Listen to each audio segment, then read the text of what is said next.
Hello guys, welcome back to GORECAPS. Today we are going to see a science fiction film called Interstellar.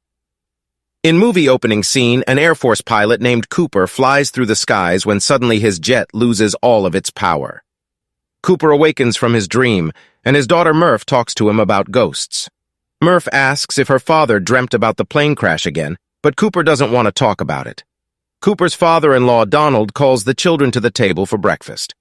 Cooper's son, Tom, teases his sister for saying that a ghost broke their father's miniature lander.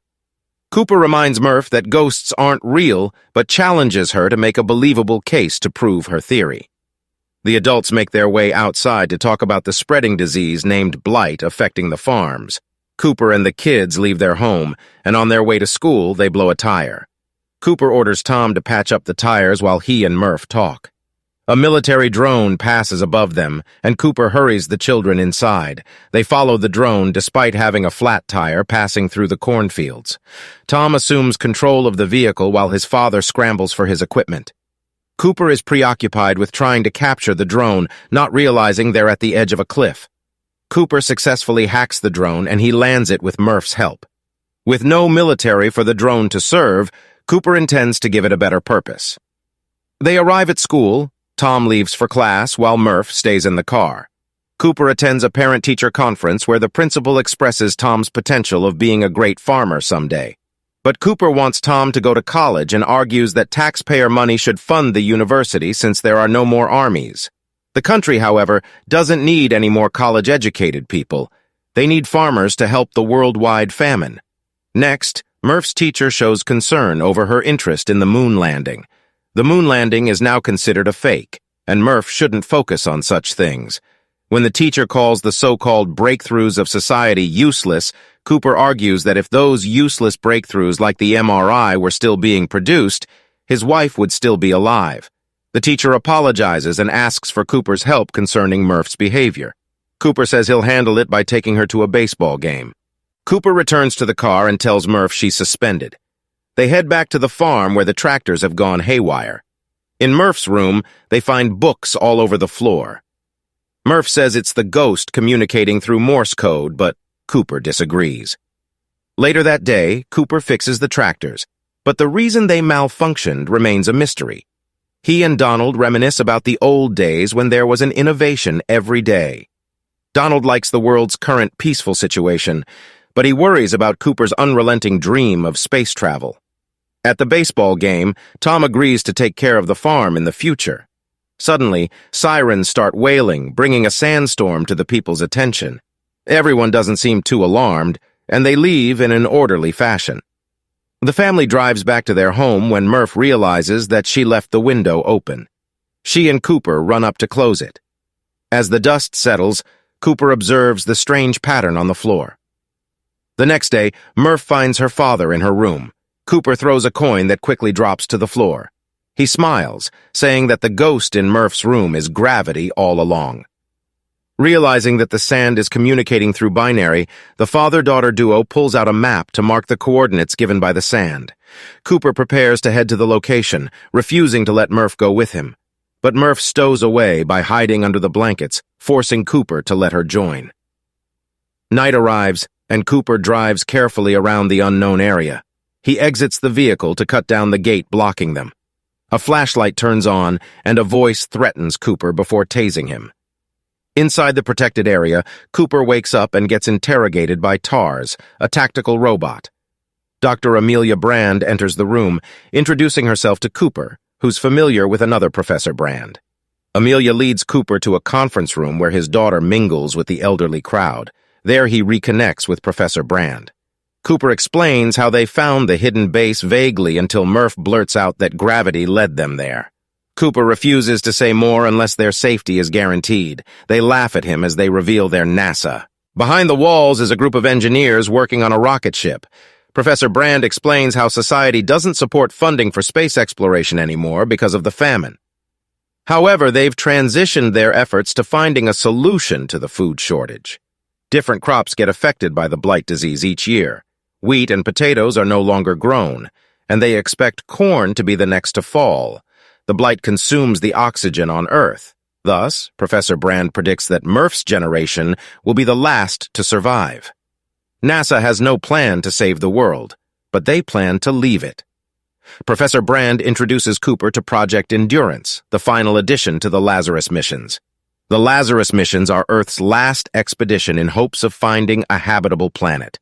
After some convincing, Cooper agrees to be Project Endurance's pilot for humanity and especially for his children. At the conference room, Cooper gets briefed for the mission. NASA has discovered a wormhole near Saturn that leads to another galaxy. They also think that some omnibenevolent beings placed the wormhole as a means to help humans. 10 years ago, NASA sent 12 astronauts to the 12 planets. Only 3 have sent transmissions about their planet's suitability for life. The mission has a Plan A and a Plan B. Plan A is to use the entire facility, the one they're currently in, as a spacecraft that will harness gravitational forces to propel itself and the surviving humans into space. However, the process is only in theory. Professor Brand is yet to translate it into practice. Plan B, on the other hand, will send thousands of fertilized eggs to start a colony on the new planet. With a determined look, Professor Brand assures Cooper that Plan A will be operational by the time he returns. His words reach Cooper's soul, and from then on, Cooper puts his complete faith in him. Back at home, Cooper tries to talk to Murph, who's saddened by the news of her father leaving. Donald confronts Cooper later that night about his dream of space travel finally coming to reality. Cooper says that the mission is humankind's final hope. It's time they leave the planet that's been slowly killing them off. Morning arrives, and Cooper comforts Murph. Cooper tells her that he's only doing this for her and Tom. Murph tries to change his mind, saying that the message from the ghost is the word stay. Cooper doesn't listen and hugs her tightly as if it's the last time. He gives her a watch, telling her that time in space is slower than on Earth, and that they may be the same age when he returns. However, she throws it away out of anger. Cooper bids farewell and assures her he'll be back. Outside, Cooper hugs his son, passing the truck and his responsibilities to him. In the car, he looks under the blanket to make sure Murph isn't there. After he's driven off, Murph runs to chase him, but she's too late. As the countdown commences, drops of tears flow down his face as if it's counting for him. The rocket launches, and Cooper's crew, along with Tars, leaves their home. In space, Amelia engages in playful banter with Cooper. They near the Endurance space station, and Doyle prepares to lock the hatch, successfully docking the spacecraft. The crew enters the station and powers up the controls and Case, another tactical robot. The boosters turn on, and the space station starts rotating. Romilly, another member of the crew, feels sick. Amelia fetches him some medication. Professor Brand appears on the screen and wishes them good luck with their 2-year journey to Saturn. Endurance starts spinning its way into the deep, dark space. On the window, Cooper observes Earth now miles away. Meanwhile, Romilly enters his chamber, getting ready for deep sleep. Amelia and Cooper talk about the 3 astronauts they're potentially meeting, Dr. Mann, Dr. Miller, and Dr. Edmonds. Dr. Mann receives high praise from her as he inspired the rest of them to follow him on the dangerous expedition. Amelia enters her chamber, and Cooper takes this time to talk to Tars privately. He asks the robot if Amelia has a relationship with Dr. Edmonds. Tars dodges the question, saying it's programmed not to disclose sensitive information. Cooper sits in front of the video recorder, saying his goodbyes to his children before he goes into a deep sleep. Back on Earth, Professor Brand visits Cooper's family. He gives them the video message from Cooper, but Murph isn't interested. Brand talks to Donald about taking Murph under his wing. Years pass, and near the outskirts of Saturn, a faint shine is seen passing by. Cooper is awake, watching the video messages from his family. He sits beside Romilly, who seems paranoid about their situation. Cooper comforts him and lets him borrow his earphones. Doyle and Cooper review the images collected by probes that went through the wormhole. On the radio, Amelia informs the crew that they'll reach the wormhole in a few hours. The crew sits anxiously in their spacesuits with the fate of humanity resting on their shoulders. The ship's integrity barely keeps up with the insane speeds as they travel through the wormhole. On her side, Amelia sees a distortion in space, seemingly like an arm reaching out. Thinking it's the omnibenevolent beings, she reaches out. Then everything goes silent, the ship stabilizes, and they float smoothly once again. The crew gathers for a meeting. They decide on which planet to travel to. Dr. Edmonds has lost connection to the crew, leaving them with two choices. One of the choices is a planet near Gargantua, a black hole. An hour there is 7 years on Earth. With this information, Doyle and Cooper argue. Doyle wants to proceed with Plan B and let everyone on Earth die. Cooper proposes a middle ground. The ship will travel to the opposite side of Gargantua so that their time won't get affected when they land. The crew agrees with the plan. After some preparations, Case accompanies the crew in the expedition to the planet while Romilly stays behind. They experience heavy turbulence as they near the planet's surface. The crew readies for landing, and a vast ocean meets them as they pass through the clouds. Cooper expertly pilots the craft, precisely stopping just before hitting the waters. Time is ticking, and Doyle and Amelia venture out into the shallow seas. Case finds debris from Dr. Miller's beacon. They try to find the rest of the wreckage, walking towards the mountains ahead. Inside the ship, Cooper realizes that the mountains are waves. Fortunately, the waves are moving away from them. Unfortunately, another follows it from behind. Despite the towering wall of water, Amelia continues her search for Dr. Miller's data. She finds it but falls as she tries to pull it out. Case transforms to a wheel and rushes towards her. It carries her to the ship, and Cooper closes the hatch. Just as Doyle is about to enter, the rough waves carry him away. The wave makes contact with the ship, flooding the interior. They get flung around inside as they surf the wave. They survive the rough seas, but the ship is damaged. Cooper snaps at Amelia for not returning when he told her to. They've been on the planet for almost an hour. Not only did they lose Doyle, but they also lost decades' worth of time. Amelia believes that Dr. Miller just landed on the planet hours ago due to the time difference, hence why the wreckage was somewhat intact. Their hopelessness grows when Cooper realizes his daughter is now an adult. The waves don't give them time to rest as another is about to crash into them. Their desperate attempts to restart the engine works, and they fly off into safety. Back in the ship, a much older Romilly welcomes them. They've been gone for over 23 years, leaving the two in disbelief. Romilly informs them that he has learned all he can from the black holes, but couldn't send his research to Earth. Meanwhile, Cooper goes through over 23 years of video messages, seeing his children's lives pass him by. Cooper tears up as his timid young boy has now become a husband, a father, and a parent who lost a child in a span of several videos. Donald died, and Murph had grown distant. Tom says his goodbyes as he accepts that Cooper isn't coming back. The screen fades to black and Murph appears, starting her message by cursing at her father. It's her birthday, and she's the same age as Cooper. She finishes off her message by asking him to return. Murph dries her tears and sees Professor Brand in a wheelchair by the door. He's surprised to see her sending her first message. They make their way to his office to work together on the still unsolved theory. Murph stares intently at the board. She realizes that they've been looking at the equation all wrong. Professor Brand knows about this, but Murph doesn't understand why he doesn't make a change. Back in Endurance, they weigh their options of visiting Dr. Mann's planet, or Edmonds, who has stopped transmitting a while back. Amelia believes that the latter is the better option as it's farther from the black hole. Cooper argues that Dr. Mann, who continues to send transmissions to them, is the obvious choice. Before they start a vote, Cooper informs Romilly about Amelia's bias for Edmund's planet since they have a relationship. Amelia doesn't deny it. Instead, she even pushes the idea of their love being more than enough of a reason for them to choose Edmund. The two aren't affected by her emotional speech, and they chart a course to Dr. Mann's planet. On Earth, Tom fulfilled his potential of being a farmer.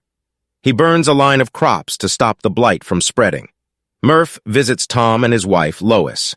Tom's second son, Coop, has respiratory problems due to the dust storms in the area and the deteriorating conditions of the planet. Meanwhile, in Endurance, Amelia holds a grudge against Cooper. She says that if Dr. Mann's planet isn't suitable, they'd have to either return or continue with Plan B on Edmund's planet, sacrificing the lives of billions on Earth. Murph rushes to the hospital to visit Professor Brand. As he nears his death, she assures him that she'll finish what he started. With his last words, Brand confesses to Murph that Project Endurance wasn't meant to return and that Plan A and the theory are all lies. Brand dies, leaving a dumbfounded and frustrated Murph. Murph relays the news through a video message. She accuses Amelia of knowing her father's lies. A spacecraft on the horizon prepares to enter Dr. Mann's planet. The crew arrives at the snowy mountains where they see a base. They open the rundown living area to see Dr. Mann in a deep sleep. Upon waking him, Mann immediately cries at the sight of another human being. Mann shares his discovery about the planet. They are currently at a peak where there is no breathable air. However, the planet has a lower surface, where life can hopefully cultivate. He thinks that alien life forms already habituate the planet, but they are yet to be seen. Tars requests Amelia to view the video message, and Murph's voice fills the entire room as she reveals the truth. Murph whimpers at the idea of her father leaving them to die. Cooper is taken aback by the sudden revelation. Amelia swears she doesn't know what Murph is talking about. Mann butts in, saying that Professor Brand solved the equation even before the astronauts left, but simply proving the theory isn't enough. They need information on what's inside the black hole to put it into practical use. Unfortunately, the laws of nature don't allow that. Mann justifies the professor's actions, saying that sacrificing the lives of the billions on Earth is necessary to save the human race. Cooper is in denial as he plans to return to Earth. Back on Earth, Murph informs her colleague, Getty, about the professor's lies. Getty says society deserves to know their fate, but Murph refuses to disclose this information. She still hasn't given up on Plan A. A gut feeling tells her that there's a chance. She remembers the ghost in her room and plans to return and decipher its messages finally. Murph visits her old room while Getty checks up on Tom's family's worsening condition. Getty berates Tom for not leaving their home, and he punches Getty. Murph provokes him by asking if he'll wait for his next kid to die before he moves out. Tom threatens them to leave. Along their way, Murph steers into the cornfields. She grabs a fuel tank and starts dousing the crops, lighting it and driving away. The fires alert Tom, and he leaves his home to attend to the disaster. Murph and Getty use this opportunity to rescue Tom's family and to return to her room. On the alien planet, Cooper prepares for his departure to Earth. Romilly suggests throwing Tars in the black hole so that he can collect information about what's inside. Tars is a robot, but he shows his humanity as he accepts the challenge. Dr. Mann prepares to construct the laboratory and habitat modules being sent down from Endurance. Cooper accompanies Mann to scout out potential areas for the modules.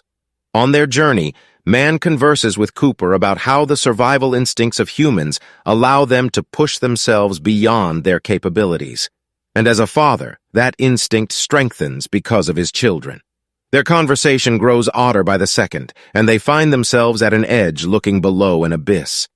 Suddenly, Mann removes Cooper's transmission device and pushes him off. Mann tries to kick his hands, but Cooper drags him down with him. Mann says he can't let Cooper leave with the ship. He confesses that he faked his data and that the planet isn't habitable. He chose to save his life, endangering the mission in the process. The two wrestle, and when Cooper gets the upper hand, Mann headbutts Cooper's helmet, exposing him to the toxic air and leaves him to suffocate. He looks back at Cooper, trying to feel sorry for him.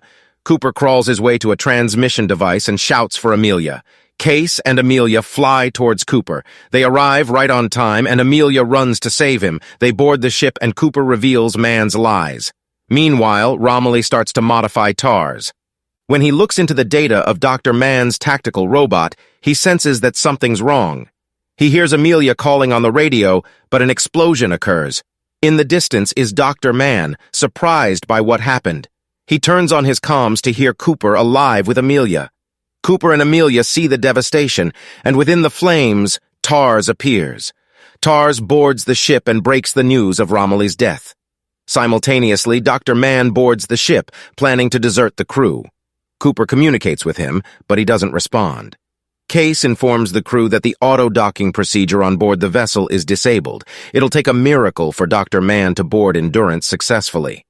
Mann approaches the space station and plans to dock the ship manually. The ship dangerously hovers around the hatch, and Mann fails to align it perfectly.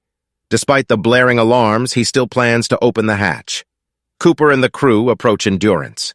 He desperately asks Mann not to open the hatch as this will cause the airlock to explode. Amelia's voice starts to broadcast in the ship, warning him again. Mann justifies his actions, saying he's doing this for humanity. He opens the hatch, and the airlock explodes. The crew sees the explosion from a distance, and debris approaches them. Cooper assumes control of the spacecraft. He plans to chase Endurance and dock at extreme speeds. Case says it's not possible, he counters, saying it's necessary. They're under the docking area as Endurance nears the stratosphere of the planet. TARS opens up the hatch and they're perfectly aligned. The ship starts rotating with Endurance. They experience intense G-force, causing Amelia to black out. Cooper holds onto the controls for dear life, and TARS successfully locks in. They stop the rotation, pushing Endurance out of the stratosphere. The station stabilizes, and they celebrate. However, their celebration gets cut off when Case says that they're headed to Gargantua. Inside the ship, they travel through the damaged corridors. In the generator room, Amelia says that there's power and the system is stable. Cooper announces that the navigations are destroyed. They can't return to Earth, but they might reach Edmund's planet. Cooper plans to use Gargantua as a giant slingshot to propel them to Edmund. They prepare, using every last component of Endurance. They'd have to rid of all the weight they can, including TARS. Amelia doesn't like the idea, but TARS says his only goal is to save humanity. Endurance is in Gargantua's orbit. They reach the maximum velocity and they start their exit. One by one, all the engines fire off. TARS detaches and says his goodbyes. Amelia panics upon hearing Case starting to eject Cooper's section. There aren't enough resources for both of them, and Cooper detaches, sacrificing himself. He approaches the center of the black hole. Amelia cries as she listens to Cooper's final words. Darkness enveloped Cooper's ship, and he calls out to TARS. Flashes of light start to appear, and turbulence increases. The light hits the ship like droplets of rain, and the exterior begins to burn up. Cooper shouts and loses consciousness. He's awakened by the computer telling him to eject. He flies off into the darkness, shivering in the coldness and pressure. He falls into a seemingly endless room and grabs hold of one of the walls. He realizes that the wall is made up of books. He tries to look on the other side, and he sees a room. He bangs on the shelves, and a young Murph notices the fallen books and miniature lander. Cooper calls out to the young Murph, but she doesn't hear him. He turns to see that every wall is a different event in Murph's past. He sees his younger self planning to leave. He cusses himself out and shouts at him to stay. Cooper realizes he can communicate through Morse code. He starts pushing into the books, trying to spell out the word stay. Meanwhile, present Murph starts to pull out the books. She becomes emotional as she looks for the message she wrote in a notebook when she was a child. Cooper sees his younger self saying goodbye to Murph. He pleads for younger Murph to make him stay, but Murph can't hear his cries. Present Murph realizes that the ghost was her father. TARS survives and calls out to Cooper. He says they're in the dimension created by the omnibenevolent beings where time is a physical plane. Cooper realizes that since gravity can travel through time, he can send a message to Murph. Present Murph realizes the same thing and counts on her father to send a message. Cooper asks TARS for NASA's coordinates in binary. He sends it to his past self in the form of the sand. Cooper laughs as he realizes that the omnibenevolent beings chose Murph to save humanity. He travels through the corridors, following his love for Murph. He believes he can use the watch to inform Murph about the quantum data she can use to make Plan A work. Murph grabs the watch, and there she sees the second's arm ticking in Morse code. She runs outside and hugs Tom, saying that their father came back to save them. In Brand's office, she figures out how to execute Plan A. An overjoyed Murph launches her calculations and kisses Getty. TARS informs Cooper that their plan worked as the omnibenevolent beings start to close the dimension they're in. Cooper reveals that the beings are humans who have lived long after them and evolved into something beyond their imagination. Cooper gets consumed by the bright light and sees Amelia reaching out her hand to him. His arm was the distortion she previously saw. Cooper wakes up in a hospital room. He looks out to see a warped world, and the doctor informs him that they're in Cooper Station near Saturn. He appreciates them naming it after him, and the nurse laughs. It's named after his daughter, who is on her way to see him. As he tours the station, he sees how far humans have come. They find themselves in his home that acts as a sort of museum honoring Cooper's life. He sees TARS, and later that day, he fixes him up. Cooper enters a room to see his descendants and an old Murph. She's overjoyed to see that her father came back. She then asks for him to leave and look for Amelia. Amelia and Case are alone in a foreign land. Meanwhile, Cooper and TARS start a journey to reunite with them. The omnibenevolent beings are humans. After generations of evolution and innovation, they can enter a multi-dimensional plane. This allowed them to create the three-dimensional plane where Cooper was transported to when he entered the black hole. There, he gave the quantum data to Murph, which she then used to execute Plan A. The NASA space station was able to leave Earth and create stations spread throughout the galaxy, and one of them is the Cooper station. The black hole spewed him out near Saturn years later because of the slower time he experienced when he got slingshotted in Gargantuan.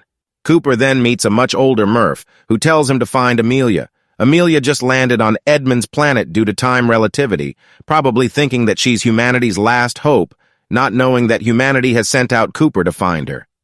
Hope you enjoyed this movie. Thanks for watch.